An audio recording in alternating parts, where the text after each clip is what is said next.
let's start from the beginning of when you started barbering. Like, how did that idea come in your head? Like, where did that vision come from? All right.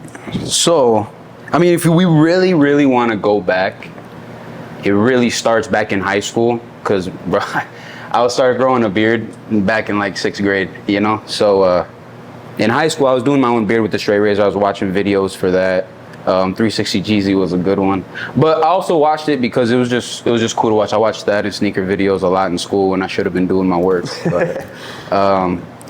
But then, man, where do we go back? Because I bought a pair of clippers, man, and I lined up one of my friends one time. I wouldn't really say that was like a haircut. I just kind of cleaned up his neck. But then when COVID hit, I really started cutting hair. I bought clippers and everything. I was cutting my brother's hair. Man, dude, it was a long road. I was cutting hair in the bathroom for a while. Cut my brother's hair, 3-hour haircuts, 4-hour fades, you know. Damn.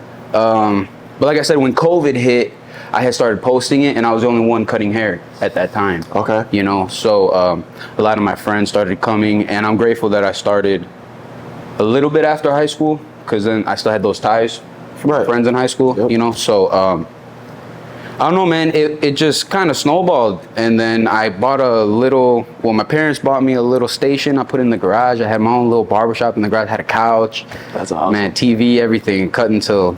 You used to be able to call me at 2 a.m. I was playing Xbox and I'd come out of my pajamas, hair, you know, trying to build the clientele. But yeah, man, it just really was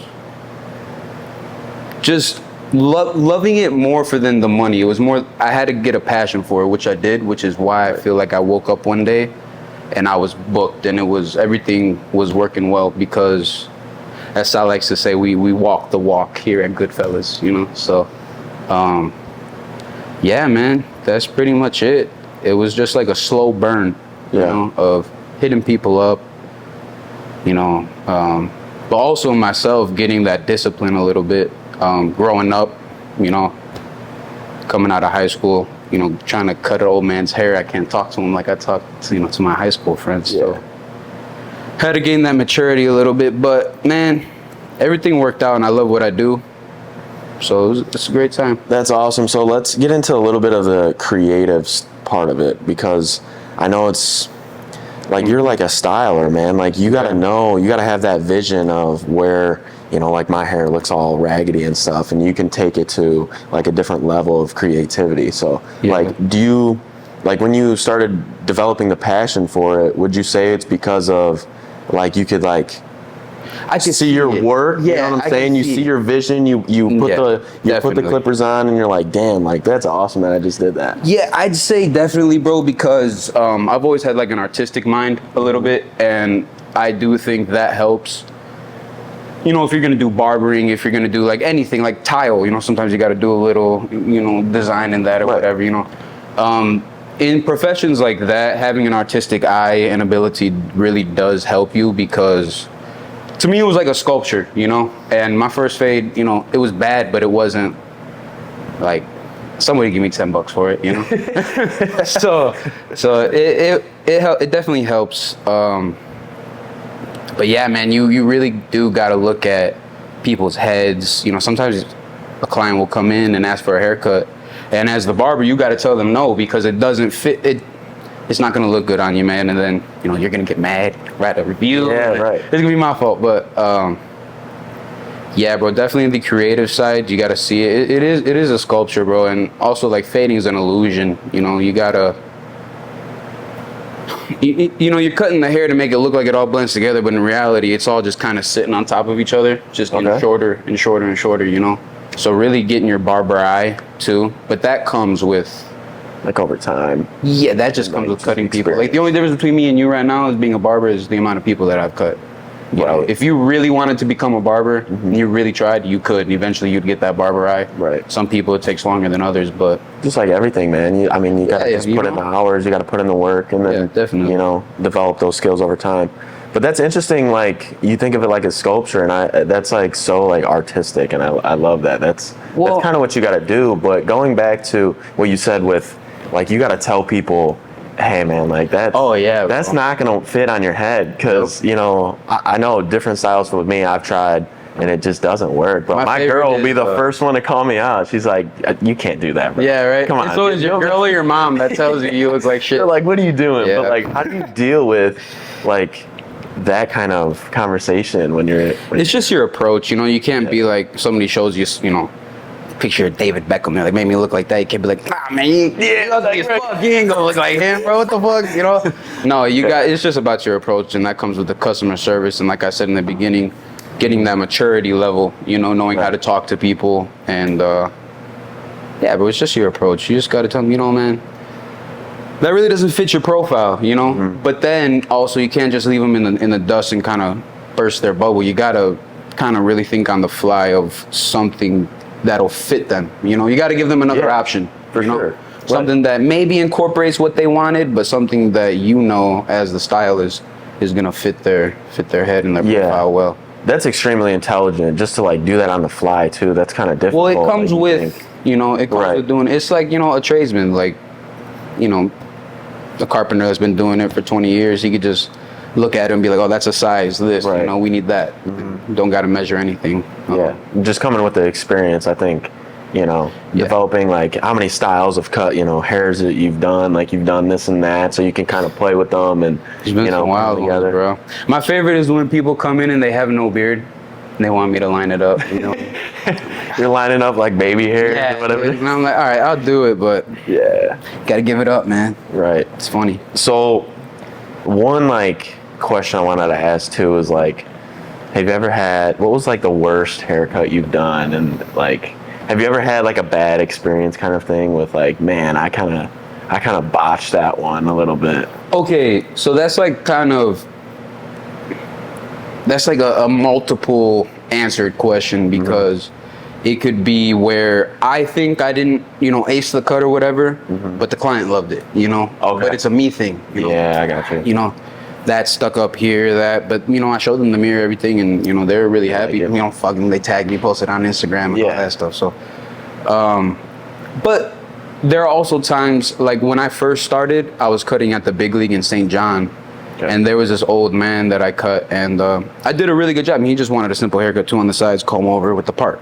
I did it, and he comes back like an hour later. Man, what the fuck is this? You know, but it's because he took his hair. I cut it to go to the right or left, whatever, but he did it the opposite way. So no shit is gonna look Right. bad. I didn't cut it that way. Yeah. So that's another situation where it's like, damn, they didn't like it. They thought I messed up, you know. But I did it correctly. Right. So I feel like you would learn the most from either if you don't like it, Right. like, man, I could have tweaked it this way, I Right. could have done something different. Or, But also, you don't want to get caught in a rabbit hole. That's how you get caught as a barber, trying to get that line out or thinking, oh man, this doesn't look fucking like Instagram or whatever. And you're there cutting them for 2 hours, and you know that person might not want to say anything, but you know in reality they had somewhere to go. Right. You know. What I I mean? feel you. Yeah. So Makes sometimes people don't want that. When I say like Instagram, because you know you see, I get a lot of pictures of this post on Instagram. Can I get this? You Yeah. know? But it's a Photoshop picture, or like with the enhancements in the paint, you know. And it's like, but then again, it comes. You got to do your due diligence as a barber and tell them, hey man, I zoom in, show them like, bro, that's photoshopped. You know, there's no Yeah. grain. You can't see anything. That's interesting just to see, because I feel like a lot of social media is not real. You know, it's not reality. It's None so of it's manipulated. real, bro. They've You know? painted the barber game, bro. Like, Hit on that a little bit. What do you mean by that? okay, so like a problem that I see is you have these barbers telling you, oh, you know, charge $100-$200 for a haircut, and you know you'll cut 5 people and make the same amount as if you cut 20 people in a day. Okay, but the problem with that is, like that pollutes the beginner barbers, right?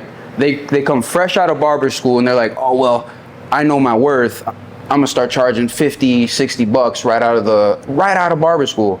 And sure, they can maybe give out a decent fade, but it's not no $60 fade, you know. And so then what happens? That's a snowball effect. So then you get a bunch of these shops getting people like fresh out school charging that much, people go, they get messed up, and then it's like, man, these barbers are losing their minds, you know, charging this much and that.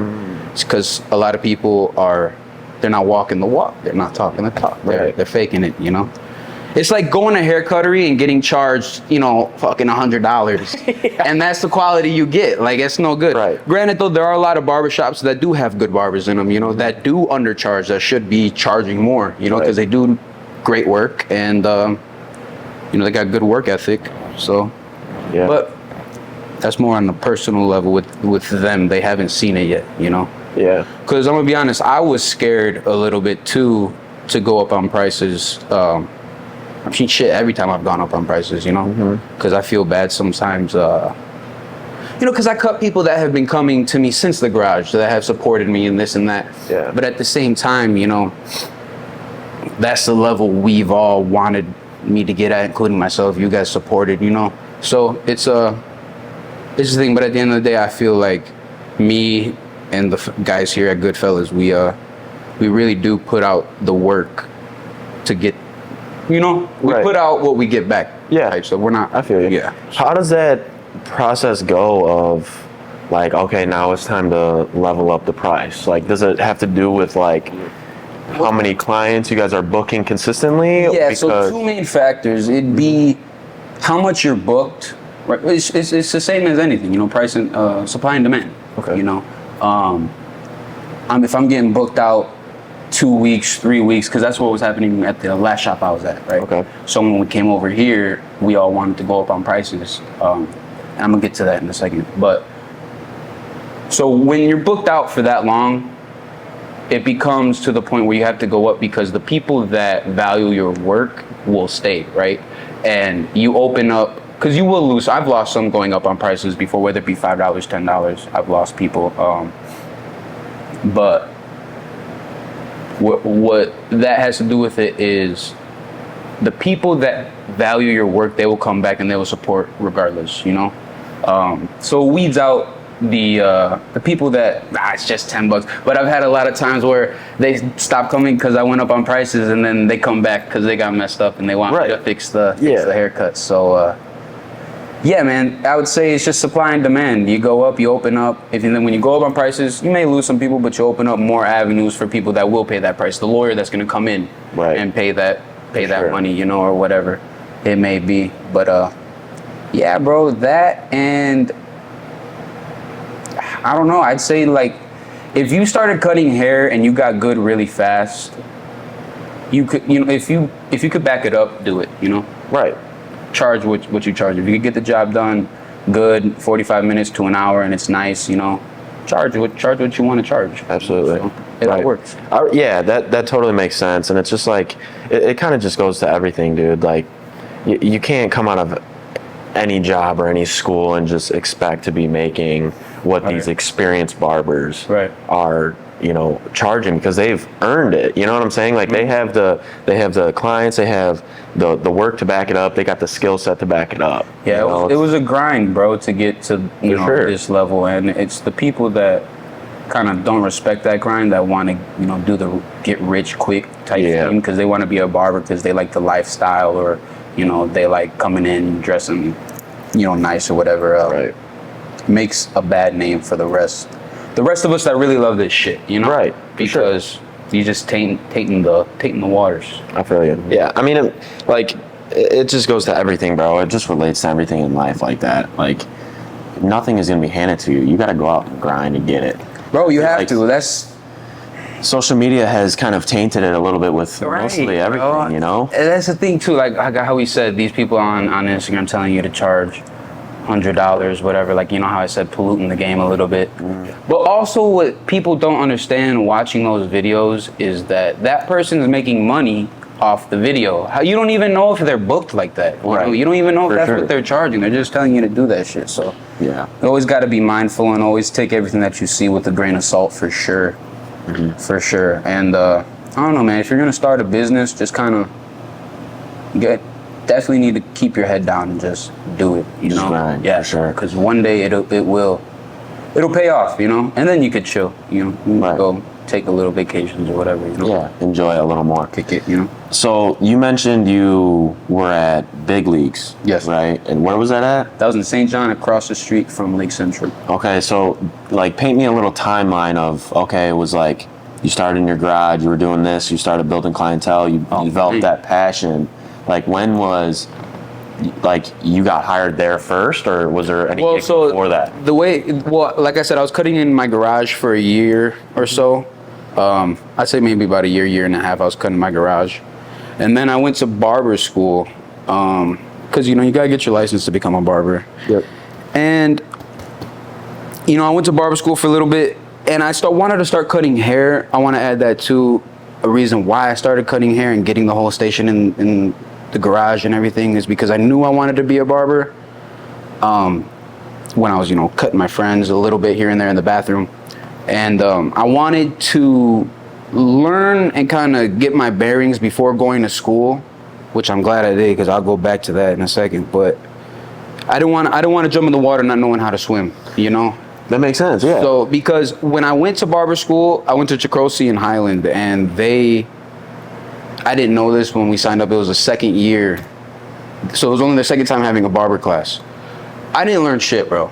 I didn't learn nothing. So I'm so grateful that I went to do that on my own and get that knowledge, because if I didn't, when I got out of barber school, I would have been a deer in headlights, Okay. But bro, bad. It would have been bad. But right before I finished barber school, I went to Big Leagues in St. John.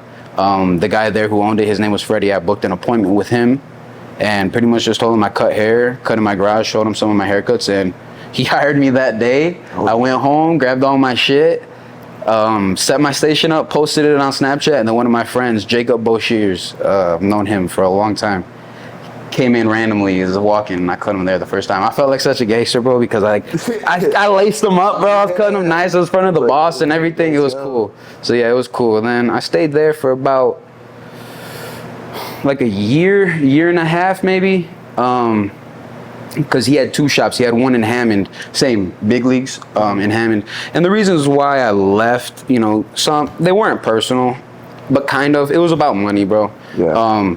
The Hammond shop, they were on booth rent. So how a barbershop works, you're either on booth rent or commission. And the St. John shop was on commission, and the Hammond shop was on booth rent. And they were only paying like $175, right, a week. And commission, I had to give him 30% of each haircut that I did, right? Okay. So it was 30-70, But there were times where I was busy because, like I told you, when it was right after, like a year after I got out of high school, I started cutting hair, so I still had all those people. So I was kind of busy, bro, cutting, doing whatever. So there were times I was giving them like $80 to $100 a day, for the whole week. Yeah. And that's way more than $175 a week. So I felt like I was getting robbed, bro, Yeah. And and with a commission shop too, you're supposed to provide me with my neck strips, my blades, my cool care, bro, everything, my gel, everything. Right. And he didn't do none of that. So, and once I found that out, because I was a rookie barber, bro, I was naive. I didn't know that on commission you're supposed to give me all that shit, Right. So once I found that out and found out that he knew that that's how it's supposed to go, I felt really like slighted, like, damn, this dude's been just taking my money. Because while I was working there, he bought this van. He did like this traveling barbershop thing, like a mobile van. Yeah. Like, I was giving him bread, so it felt like, damn. So I was paying the rent and all the utilities for the barbershop damn near, me and the other two people that were working there. Right. But me mostly, because I was, like I said, $80, bro, $80 to $100 a day. So then he could just get that. So I felt like used in a way. But then I went to the Hammond shop, and I'll give him his flowers. Kudos to him. He didn't, bitch about it or anything about me going over there. He said, cool, you want to go? Do your thing. So I went over there. I met Sal, Edwin, and Gael, the three that are here with me. I met them there, and just cutting hair, bro. And I always talked about having a shop, but once I got to the Hammond shop, and me, Edwin, and Sal got to really just like talking and getting to know each other, we really clicked, bro. We really like hit it off, and we really knew that this one day, whether it was going to be 10 years from now or whenever we started it, we were gonna open up a shop together, and it was cool. So then we left that shop because I don't know, man. Some people aren't fit to lead, so there was just stuff breaking in the shop, and the shampoo bowl broke, and it's oh, you guys don't really shampoo people, you don't need it, man, and it's like, come on, man, we're paying you all this money, so where's the money going? You want to look professional. I want to work in a place where like, yeah, bro. Some people come in after work, bro. I have to shampoo them, Yeah. But just like little shit like that, man, like stuff would break. I had a little ass station, bro, like a piece of wood, bro, literally like this. Then there's a long ass mirror, and then a cabinet.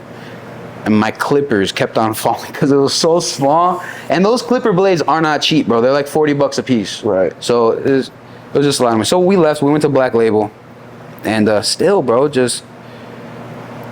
we wanted to cut out the middleman because it was still the same feeling. Like, why isn't this guy doing what he promised us? Why are you going back on things? That's what we hated in working under somebody. That's why this has been the longest job I've ever had. I've never, since teenager, I've never been able to keep a job long enough because I just hate being told what to do or being under somebody just like doesn't know what the fuck they're talking about. Like, you say one thing and then you go and do another, Yeah, for sure. and I just can't stay behind that, and so that's why we wanted to cut out the middleman and finally open up our own thing. If something breaks, like we just had problems with the shampoo bowl, what do? We blocked out time and we fixed it, you know? Like, we don't have to wait for somebody to come in, fix it. Oh, I'll get to it.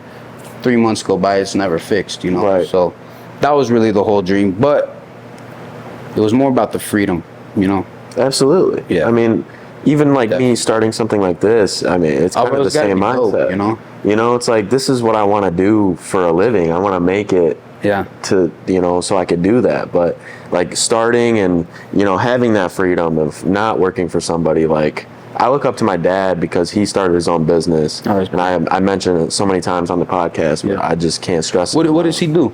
He started a mobile storage company. Oh, nice. Yeah, Nice. Portable mobile storage. And him and his brother and his uncle.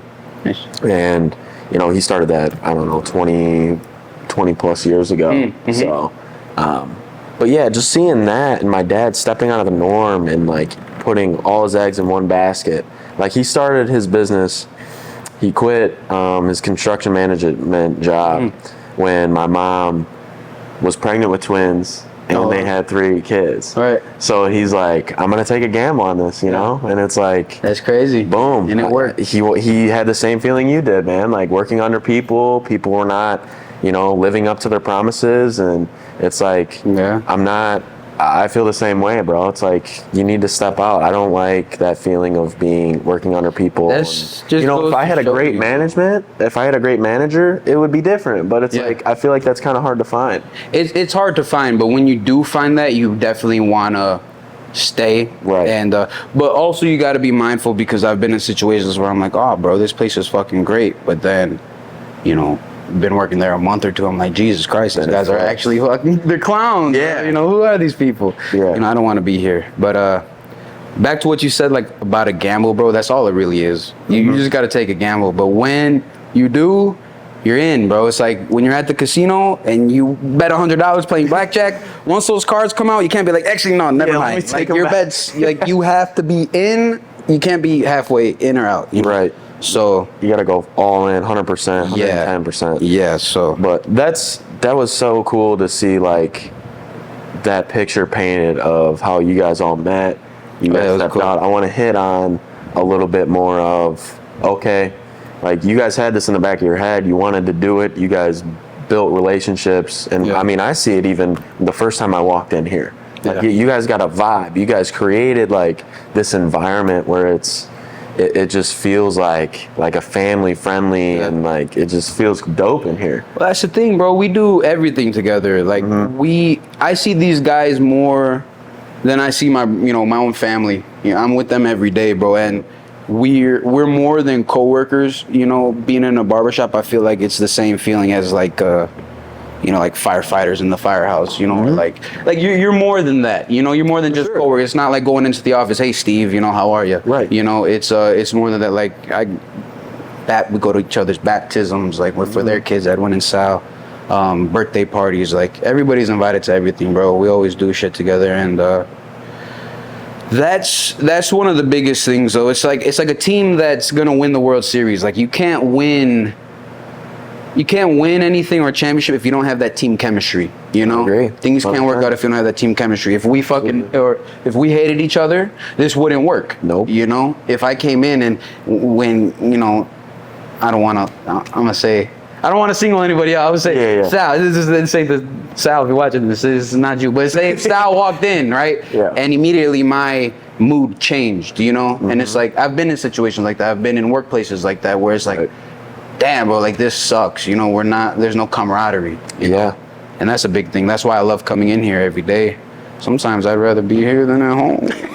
I don't, but yeah, you know what I mean? That's awesome, though. It's dope, man. I want to hit on a little bit more of like the logistics of you guys starting it. So it's like, okay, you got the camaraderie, you got the guys you want to start it with, you got the vision of, okay, let's step out of the norm. How did like the Goodfellas theme come into effect? Like where did those ideas start firing? How did that process look for you guys? Well, we've always that's one of my favorite movies. I mean, Godfather 2.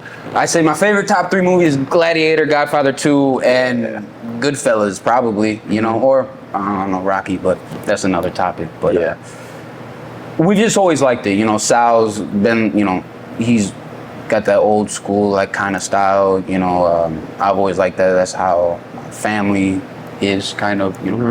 The way I'm dressed is this is damn near straight out of my uncle's closet, like That's awesome. But almost, it's the inspiration, the people I grew up around, it's so, and we wanted to go for that old school barber. Every barbershop now has the green, fake green, vegetation, plants or whatever, right, with the neon lights and all that. And we didn't want that, but we wanted to shake it up. We wanted to bring back that old school barber feeling where you could walk in like that. Because, bro, for as long, it's a tale as old as time, a barbershop has been a pillar of the community, a pillar of the neighborhood. And we wanted to bring that back, one, to Cherville, because I've lived out here pretty much my whole life, and there's never been a shop that's lasted. Like I said, big leagues that I used to work at is gone now, and like there's a couple barbershops, but like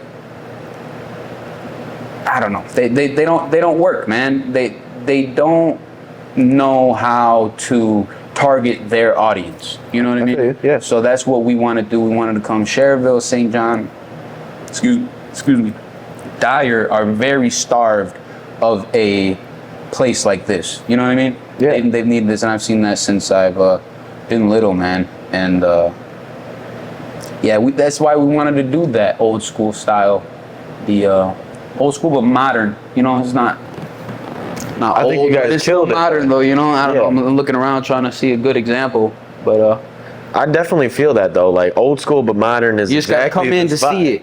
Yeah, for sure. Come on. Yeah. But no, for real, like that's like the perfect way to describe this place. Is old school but modern. Yeah. Like that's when I walked in here, I was like, damn, like shit, this is fucking. Yeah, thanks, man. Sal likes to say it's the fruit of our collective imagination. I mean, half this shit's from our houses. Right. Like that's from my house.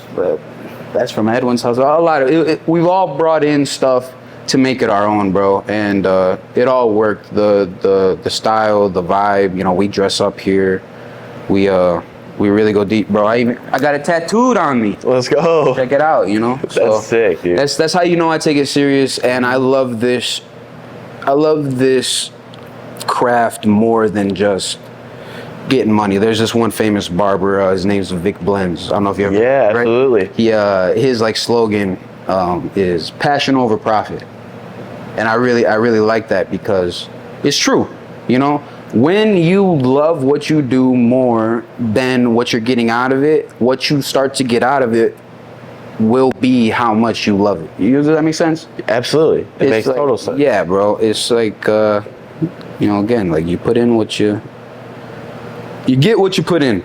You know? Yeah, I couldn't agree more. And that's funny you hit on Vic Blends too, because Hey, he's cool, right? dude, I love watching his bro, can I stuff. cut Dude. your hair? Yeah, he just cut Tom Brady's hair. Yeah, that's cool. And they had like some clips I saw, and just like he's so intelligent at such a young age. Like just emotionally and mentally, he's there. Bro. Yeah. It's like he gives such great advice. He's very well articulated, for sure. I'll say that, definitely, man. But he's a prime example of somebody that took advantage of what was going on at the time. I remember when he first came up, it was during COVID. It was when TikTok first came out, and he just started going crazy, bro. And now look at him. And that's another example of when you love what you do, eventually everything else will follow suit, I feel like that's where people get a lot of shit wrong. Like, I talked to a couple clients, and they don't know what they want to do with life or this and that, but it's because they're chasing this and they're not following this. You know what I mean? Absolutely, yeah. They just want to get rich quick, but like figuring out, I will say though, like I've been in that situation of not knowing, what you want to do. And like as a young man specifically, like I want to go on record saying this, like it's extremely tough, right? Because like as a man, you gotta, hard, the traditional guy, you want to provide for your family. Mm-hmm. You want to have kids, you want to get married, stuff. You want to, provide for your family. You want to be that guy that they can rely on. But when you're not knowing, and you're that unknowing stage of, I don't know what I'm gonna do, man. Right. I don't know how I'm gonna level up and be able to do that. It's mentally draining, right? But once you figure it out, man, dude, it's like a light switch. Yeah, man, it's like the floodgates open, man. Boom, and it's like go all in. So I just want to say, like, if you don't know what you're gonna do, it's okay. Mm-hmm. Like, you got time. Don't put so much pressure on yourself. Right. I've been that guy. Right. I know how that feeling is. Like, I dropped out of college. Same. I didn't know what I was gonna do. I was going back and forth with so many different things. I was like, man, I was lost. Yeah. And it's like, I just want to go on record saying, like, it's okay to do that. Yeah. Once you're lost, once you hit the bottom of the barrel, you only could go up. Right. Yeah, it's definitely okay to not know, but right. Like you said, as a man, when you get in that feeling of not knowing and feeling stuck, you can't let it keep you there. Absolutely. You have to embrace the suck. I don't know whose quote that is. I know it's somebody, like, I've heard that person's quote. Yeah, you gotta embrace the suck, right? Yeah. So whether it be, man, I don't want to work this job, whatever, thug it out, work it, stack money, then find something else to do. Eventually you'll get it. But that is one of the, I feel like, the curses of man, It's like, you gotta, if you don't make something of yourself, you're not. It's hard. You're not up there, right? Especially, I think social media kind of skews the vision. Oh, definitely. Of like, man, now these like 16 and 17 and 18-year-olds are millionaires, and like they're driving Lambos, and like all these guys want to be like Dan Bilzerian, and that was huge when I was in high school and stuff. And but a lot of those people got lucky, right? Luck and timing has a lot to do with it, right? Like what Dan Bilzerian do? He won. How to get his money off poker? Poker and stuff like that. Yeah, he got inheritance from his parents, exactly. Like millions from there too. So it's like not everything you see on social media is real. That's why I say you got to take everything with a grain of salt, man. Exactly, especially with that stuff. But find mentors too. Like find legit mentors. Like when I was in that, that sucking moment, I'll say, is I really like dug through my social media, and I was like, man, I don't really care about all this garbage. I want to manipulate my feed into something that's going to bring me out of this. Right. So it's like the Tony Robbins, the Gary V's, the Vic Blends, those positive mentors. And it's just like, if you're scrolling and you keep seeing that stuff, you're like, it gets you thinking. It's like, man, I want to start something. I want to do something. I want to create something. Yeah, it gets you out of that. It gets you motivated, I want to say though too, if you're gonna, go down that path of wanting to, do your own thing or whatever, like, you need a good support system behind you too. 100%. Like, can't be out here chasing, girls and all this. You gotta.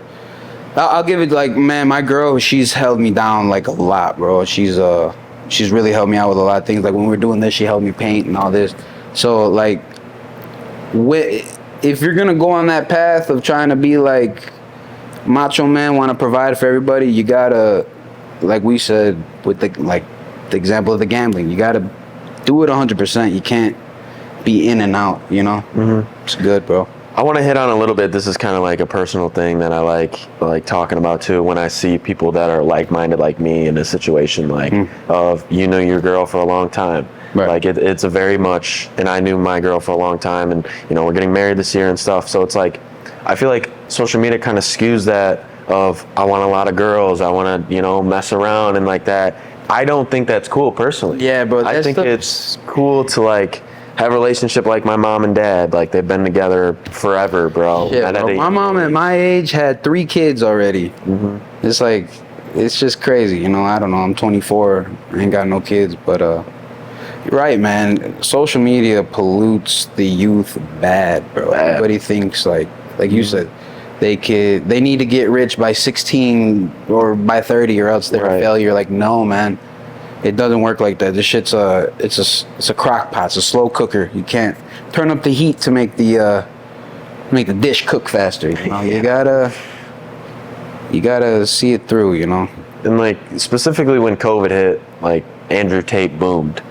Andrew Tate and stuff like that. Like I think, like I'm all we're for gonna get canceled talking about Andrew Tate. But for real, dude, it's like his toxic. I don't agree necessarily with that, but the Some of the biggest shit thing he says though is off the wall. Off the I wall, will say crazy. it. Like some of it is, but Crazy. At the same time, a lot like some shit. Don't get mad at me, world. But some of it is good. I think it really gives some like the men out here some some balls, bro. A little. I agree. I agree with that aspect of it. Lacking a little bit, and not saying that you can't be soft or like feminine, like be more feminine as a man and not be masculine. But I do think that was lacking a lot in the world. It's like how they say, hard times create strong men create easy times create soft men. You gotta look at history. World War II, that was the strong men that came out of that, built the easy world. So now we're kind of in that where it was a little soft, you know what I mean? I agree, and now we needed that back, and I feel like he did bring it back, but some of the shit he says, it's a little wild, bro. The biggest thing that I disagree with him on is just like, when you have status, you could have multiple women. It's like, yeah, no, that's messed up. But then again, to each their own, bro. I mean, there's some guys like if you have it like that, and if the women are cool with that, like knowing that you have multiple, chicks, like. I mean, if everybody's cool with it, bro, what's the harm in it? I don't think it's bad. Like, if that's what you want to do, I think it's bad when he starts preaching it like you need to do this or like this is what status is. I agree. Yeah, that's bad. For sure. Everybody's different, man. Some chicks they don't care. They like going on the yachts, or whatever. Oh yeah, for sure. But. Personally, like if you're going behind, like if you have a girl and you go behind her back, thinking you have all these chicks thinking you're a player. Yeah, it's like, come on, man. You're a goofy, bro. You know what I mean? Yeah, because that's not good. Especially if you got a good girl, bro. Right. You don't know what you're gonna mess up. Yeah, absolutely. And like, one thing too is just I just don't think it's cool, man. Like in general, but it's not. But like I said, to each their own. Like, yeah, somebody like Andrew Tate, bro. It don't matter. Like that's his thing, and like obviously the chicks that he's with don't seem to care that much, But so let's hit on social media a little bit more because I want to like you mentioned Vic Blends. Yeah. Is there any other like barbers or mentors you've like looked up to on the social media? I wouldn't say look up to. There's a lot of people that I do watch, but I think a lot of people like to talk like they have everything figured out. This is what you need to do, this, that. Yeah, okay, give the advice, but a lot of barbers need to humble themselves, man. Like, there's fucking barber Grammys, bro. Like, I think that's so corny. Barber Grammy? Bro, there's barber Grammys, bro. It's like all of the Instagram famous barbers, like they walk a stage like that. You'll never see me there, bro. Even if I have a million followers, you'll never see me there. I swear to God. I've never heard that. That's crazy. You'll never see me there, bro. That's Ever. wild. Yeah, I think it's real corny, but like Dude, social media. Like we said, it polluted, but also I do think it's a double-edged sword because it has inspired a lot of people, though, you know, 100%. to go and do their thing. You know, I think that's really good. But at the same time, got to be careful with what you see. You know. Right. So with like marketing and stuff, I want to hit on more logistics part You of got to pay for that marketing on Instagram, man. the business. Like, Yeah. take me through as much as you want to like get into the details of it. Of like how does it work with like a barbershop trying to get clients and stuff? Is it more like word of mouth type of like, oh, I like this now, my buddies are talking like, hey, hit up Goodfellas? Word of mouth is the biggest one ever, bro. Like this is why it's so important when you have a client, right? A barber's only as good as their last haircut, right? So when you have a client in your chair, bro, you lace them or whatever, they are now a walking billboard for the next 2 weeks, you know?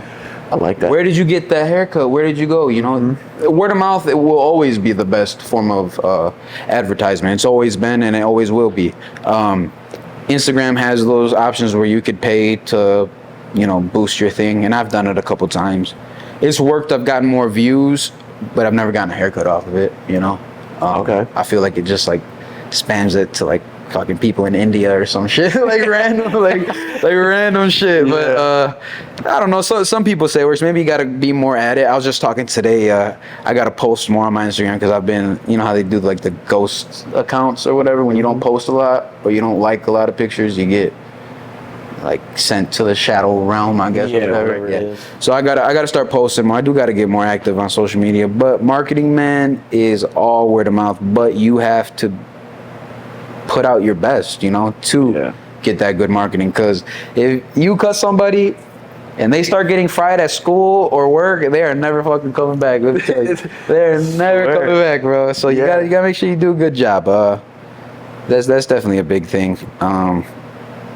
So like hitting on, like you just said, that's like if somebody doesn't like it or whatever, but do you ever, when you first started, did you ever feel like, man, did you ever feel like a little pressure of like, oh yeah, man, like, oh, I'm kind of nervous. Like I don't, like I trust my skills, but you know, it's a walking billboard for 2 weeks. You know, it's I cut my one homie, Brandon Cooper, if you're watching this, you know, I was used to cutting, you know, Mexican hair, you know, he's black, bro. And the first time I cut that, I was like, oh shit, what am I gonna do? First time I cut my boy Tommy's hair, he's Chinese, bro. He's got the straight, and barbers know what I'm talking about. They got the super straight hair, bro. Yeah, there's been times where you're like, fuck, what am I gonna do? You know, I've been back in the chair sometimes like, bro, I am fucking this haircut up, you know, but you always got to recover, and you can't let the client know though that you're feeling some pressure. Right. You know, you gotta come through. I mean, bro, it's natural nerves. Like and it's like natural nerves before a game, before you go do anything. But you just gotta do it. You know, you gotta. But it comes with the reps of doing the hair. Is knowing the textures, how they're gonna react to the clipper, how they're gonna do this, how they're gonna do that. You know, it's just all comes with doing it. And just trusting your skills. Trusting your skills, because definitely in the beginning, I would say, like there were times, you know, like I told you, I was cutting in the garage sometimes, 4-hour haircuts, can't get this line out, you know. But you just gotta do it, and I'm grateful for my clients that stuck it out and that still come to me that were coming from the garage, because bro, if you were there, bro, at least I kept you entertained, though. I thought I'd say, at least I kept you entertained.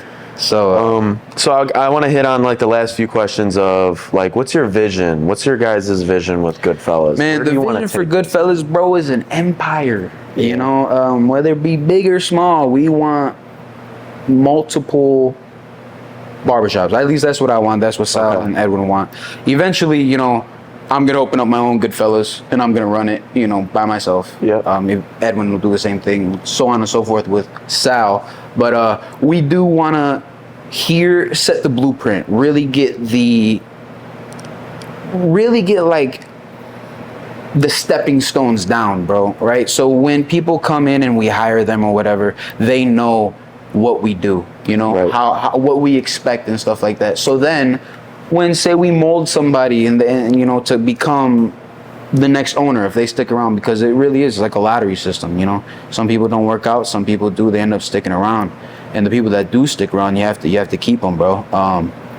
But eventually we do want to open multiple Goodfellas, you know. If investors come in, we want to do a franchise, but not like selling out like how a Sports Clips or a hair cuttery would, where they're just hiring any Joe Schmo off the street to cut hair. Where it's actually like this, but multiple of them, you know, where the principles and the values of a real barbershop are still there. You know what I mean? So that's awesome, man. Seeing that vision of, you know, keeping, because like you said, if you get into the franchisee route or going there, sometimes it gets thrown off of what the actual vision was. Definitely. You know, so definitely. I like your focus of, and I think like this theme, bro, like it could go crazy. I really believe in it too. Like you guys got great mindsets. Like, I mean, I'm just gonna say, like the first time I came in here, it was just like a different vibe. Like I said, I mentioned it before, and I've been to multiple barbershops. I told you, I was like, dude, I've went to like salons, I went to barbershops. I just couldn't find one that was like, that was good, right? That was good, man, and it could put, you know, what I wanted and just develop that style. I think though the vibe of a shop is more important than the quality sometimes. Like you can't give out bad haircuts, like, but you don't got to give out perfect ones if, you know, you make your client feel special or you know, comfortable, you know, because there's a lot of, you know, there's old barbershops that have been there for years and years, and I doubt they're giving out like how I say Instagram fades, but it's because of the vibe and how they treat their clients and everything. Yeah. And that's what we strive big for here at Goodfellas, is making everybody, even if it's your first time here, we make you feel like I've known you for 20 years, bro. For sure. You know, I mean, shit with you. I cut your hair once. We never talked in high school. But you know, I feel like we've built a relationship, and that's all because of this place cutting hair and just what the barbershop is. That's why I love cutting hair, bro. Like no day is the same, you know. Different people come in all the time, bro. Like there's some characters that come into the shop, man. Like, and it's cool also seeing clients bounce off of each other, talk like, yo, oh, what do you do for work? You know, I'll be talking to one of my clients. Oh, you know, I'm a floor, you know, I do floors or whatever. This guy over here, oh shit, bro, you do floors? I need a job done, you know? Yeah. Boom, now they're talking, they're doing business and this and that. So that's why the barbershop, like I said, we wanted that cornerstone of the neighborhood, you know? We wanted to bring that back to people. It's not just let me just go in and get my hair cut, you know? It's more than that. Last question I got for you, man, is I really appreciated your time and you sitting down and allowing me and us to do this in this. I hope I didn't just talk nonsense. No, absolutely not, dude. It was awesome. But like some advice to aspiring barbers. What's the biggest piece of advice or one piece of advice you would give to an aspiring barber? Oh man, you gotta market yourself like a prostitute, man. You gotta get out there, okay? You have to. It's gonna be hard at first. You're not gonna get the people. You're still gonna be trying to understand how to cut hair, this, that. Like you have to just put your head down, man, and work. And just know if you really want to stick with it, it's gonna suck for a little bit, but one day, you know, if you really try, eat your vegetables, you'll be able to get it, you know. But definitely, man, just putting your head down. Sometimes you have to say no to going out with your friends and just really working, trying to perfect your craft, you know. And like I said, just market yourself well. I remember just messaging people on Instagram, you know, hey, who cuts your hair or whatever. Like, and if they already had a person, I still give them my info. You know, if he's ever busy, booked, whatever, need a haircut, come hit me up. And that worked a lot. You know, you message 100 people, maybe only 50 or 25 respond to you, and maybe only 10 actually come. But fuck, you got 10 new clients. Right. You know, you really got to get out there and do it. It's the same with everything. It's an old school business, which means you need to apply old school tactics, but stay with the times as well, where I say like paying for the Instagram stuff as well. But the word of mouth works, you know, everything. You have to go out there, talk to people. I remember talking to an old school barber back in the day before social media. He used to go to random parking lots. You know, you ever been to the gym or anything, and the next thing you know, you got a flyer when you come back out on your windshield. Do stuff like that, bro. You know, like My first boss that I worked for, he told me he used to walk around with a big old binder full of haircuts that he did and walk around and just show people. And eventually they'd come in, man. But now we live in the day and age where you could just post it and it works. But my best advice is hard work, man. It's really not hard. It's very simple if you really think about it. Choose what you want to do and get good at it and just do it, you know? That's really it.